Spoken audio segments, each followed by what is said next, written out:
I don't know where mine is.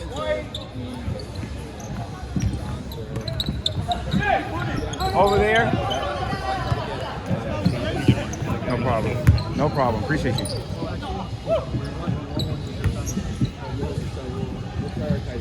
You good?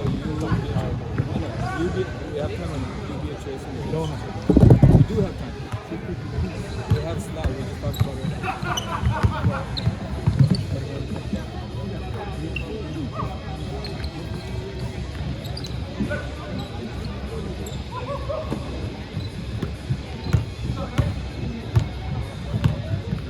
How many points you put up? I have no idea. I feel like I only made 1 3 and 1 layup. I was trying to get everybody the ball. It'd be nice. Yeah. Because, you know. Why not? Then it makes me look like a better point guard, not a better shooting guard, where even if I put up 40, they're going to call me out in competition. But if I facilitate, get everybody engaged, they'll say you're a good playmaker. Have you been here before? I did it one time like 5 years ago.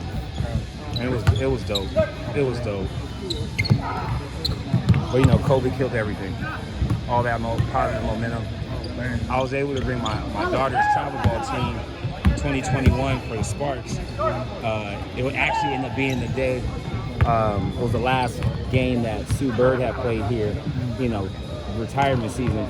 And she didn't end up playing, so we were kind of disappointed. But Jada Williams showed up, so they was able to get like autographs from her and everything. It was like one of those dope experiences. And then with the kids, they get to play a little bit longer, you know. Yeah. So they really took it serious. Really took it serious. We had to pound the hardwood. Man, you know, do that whole coach. You feel it, you hear it. The grip is different. I was like, yeah. Experience. Yep. Changes the confidence. Yeah, it ain't like playing at 24. No. I laugh at the 94 feet concept. Why is that? Because, you know, everybody says it until you actually on it. You know what I mean? Like, you got to be on it to know what 94 feet of hardwood running like a full sprint really looks like. We playing in middle schools and high schools. There ain't no comparison. Even your suicides don't, you know, feel the same in conditioning. So. If you figure, man, them guys stretch the court so damn fast. Man. I want to say this might be the last one for us with like with the Avpbl. I don't know what the next one is. So this still the same rotation? Mm-hmm. We had 3 games because of the amount of people we had, and then from there I don't know who's next.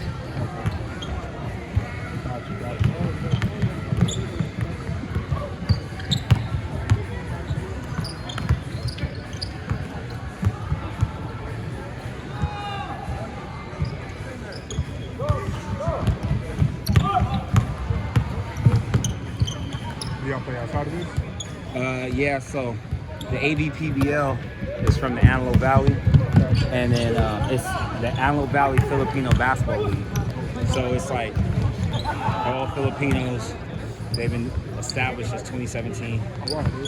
And like this last season isn't over yet. We got Game 3 of the finals Sunday. What? They had a 22-game season. Damn, dude. Yeah. That's legit.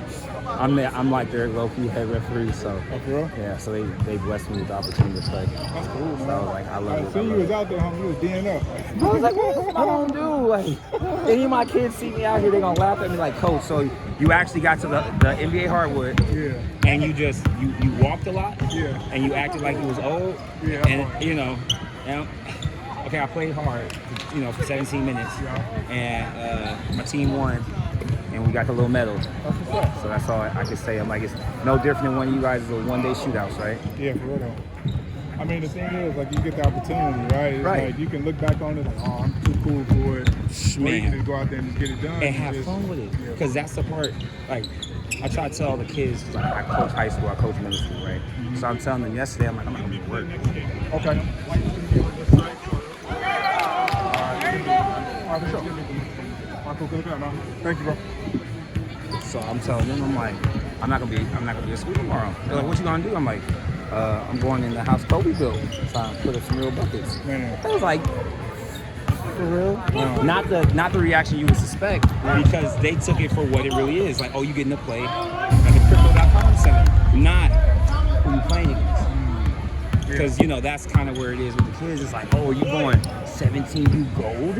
You know, are you know what I mean? Like, divisions, like, it matters. Yeah, most definitely. Like, did you give it enough?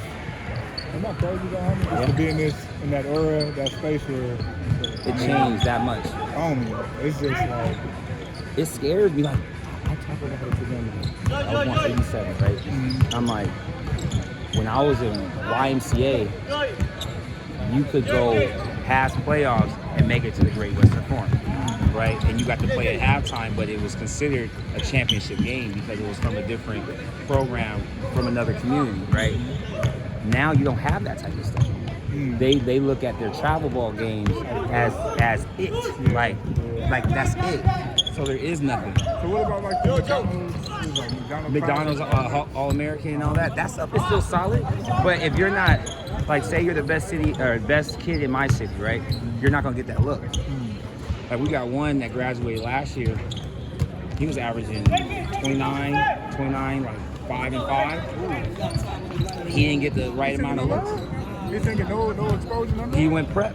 Now he's killing. He got a couple D1 offers, but he was one of few that actually did something with numbers that actually respected or got respect outside the city. It hurt. But I mean, you go out there, you look at some of the hoopers, like, y'all can go. Yeah. They gotta get their grades up, you know what I mean? The whole 9 yards. I got a good friend I played ball with, and his son, Johnny, is playing ball. He's a young guy. I think he might be like maybe 10, 12. Yeah. In Texas. He just, I mean, every week they here, they there, and he just, like, I remember bro was like right down here, now he done, I mean, just hooping. Yeah. Yeah, like low-key, you know he can run with you a couple times if you had the right talent on the court. Minus his size, he got the IQ. Bro. I completely understand. What you think about like the video games as like for sports? Alvin. Would you say it's like a enhancement, or is it just kind of like doesn't really carry over? Like playing like whether it be 2K or Madden or any of that, and then kind of using those skills. I hate to say it, it's a waste of time because they get too complacent with the wins. It's like they get complacent with winning each little game or match like they would likes on social media. Like the dude that cuts my hair, he's been on me for like the last 5 years. He's like, you got to make the kids do more hand-eye coordination stuff. Don't let them just play on their tablets and all that because it's the same like motions, the swiping or the thumbs only. So he said, go old school, go ping pong, go pool. Help them learn hand-eye coordination with ping pong, and then pool with the angles. And it'll help them see the court differently. And then if it's not basketball, even with baseball, soccer, whatever. And I'm like, no way. So then he's showing me videos of his son who I mentor, but I didn't know all the different stuff that he was doing behind the scenes. He had him doing like, you know, traditional like juggling, like 2-ball, but against the wall. So throw it against the wall, switch hands, catch. You do that for like X amount of time and then reverse it. That stimulation of the opposite side of the brain is supposed to do something and help you unlock, you know, that genius factor or whatever. And I'm like, okay. And then he showed me this book, nice, you know, couple 100-page book. Each page was his own lesson about how to unlock the mind in comparison to a chapter book where like most kids, they don't want to look at a book that's thick and read at all. Like, no, I'm good. Even like, you know, your nerdier ones that, and I don't want to say they're nerds, but they more, you know, more intellectual than they are athletic. They don't want to see a 75 chapter book. Yeah, it's kind of daunting. Right. Unless you're just really just in there doing that. And it has to be a subject that they actually are invested in to dive into it and not give up. Well, you figure like with the kids, man, like it's actually an athlete, kid or not. You got a bandwidth for so much, right? And a lot of it is going to be spent, you know, as you get older to the sport that you're playing. Correct. And so the fact that they found out a way to kind of unlock the code, if you will, provide information that's really valuable, but that's digestible in one page. That's awesome. Like, the one page he showed me was something on like put more energy into the solution than the problem. And that was the first statement. And I was like, wow. I know a dozen kids right now that I've said that statement to, and it took a lot of dialogue to make them understand it. But if it was just a one page here, they would take it for what it is and move on from it. So I'm like, I need that book. He's like, don't worry, I already ordered it for you. Man, you solid. I can't even remember. And I just got my haircut Monday, trying to be funny for this. And he just caught me off guard with it because, you know, the old school, you know, our barbers are part of our mental health. They're like therapists and all that because you can just be vulnerable and transparent about different stuff. I mean, a good barber, man, they change your life, not just how you feel. They don't just keep you sharp on the outside of your head, but also on the inside of your head. Facts. This one, he told me about how to tie your shoe to prevent turf toe and how to roll your ankle, right? Pulled out a different book, and it showed you how to do it. When he asked me first, I was like, what? Like, the difference between bunny ears, you know, double knot. What are you talking about? Go find this book or whatever. And for the last 3 years, I've only had one kid with an ankle injury. And that one injury was because he had the wrong shoes. Good shot, Joe. It was the wrong shoes, not because he didn't tie his shoes the right way. Man, so much information in the book. But a lot of people don't want to read anymore. Yeah, it's kind of taking time to disconnect. Or the audio book, they'll say, oh, well, I can listen to it instead of having to physically turn the page. Most definitely. I mean, however, it got to be consumed, but it's in between them and that front cover, that back cover. Yeah. That's kind of figuring it out. Because I can do a lot more reading myself. You know, and I still do. Like, I keep a book by the bed. And, opposed to cutting on the TV or something like that, I just crack it open and just put in a couple pages. You know what I mean? Yeah. And the crazy part is, it feels so much more like calm, relaxed. Yo, what's up, bro? How you doing, man? Good, you? Malik.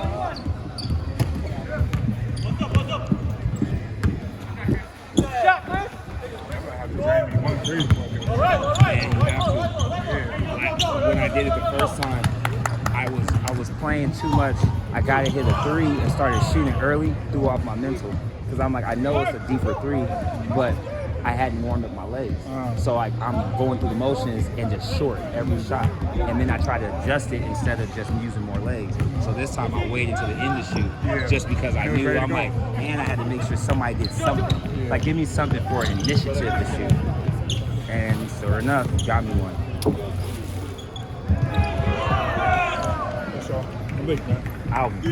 Nice to meet you, man. All right, for sure. Good luck in yours. Yes, sir. Yes, sir. Oh, yes, sir. I will. Okay. Yeah. All right. Did you find my ball? No, I don't know. One of them got it, or it's over there. I'll find it. He's no help. He's no help.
Joe, you're playing. I got you.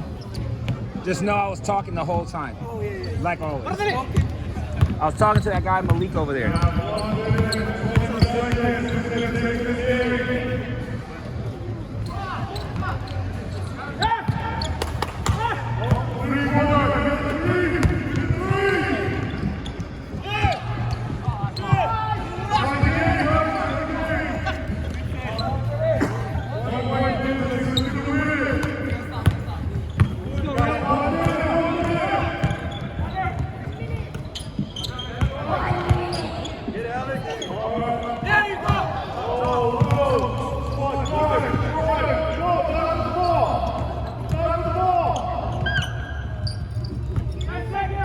We go